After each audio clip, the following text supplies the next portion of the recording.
Hello guys, in today's video I will be showing you how to manage the security settings on your account on Telegram easy and quickly. So first of all, enter Telegram, then go to the three lines and then go to the settings, and then here we have the privacy and security,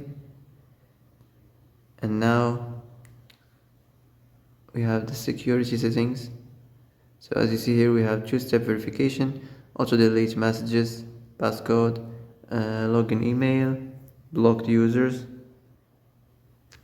and devices. So that's it. That's how to manage it. So now you can turn this. You can start this two-step verification. You can turn this on, and that's it. And that's it for today's video. I hope this is the answer you've been looking for. If you like this video, don't forget to like and subscribe, and see you in the next video. Thanks for watching.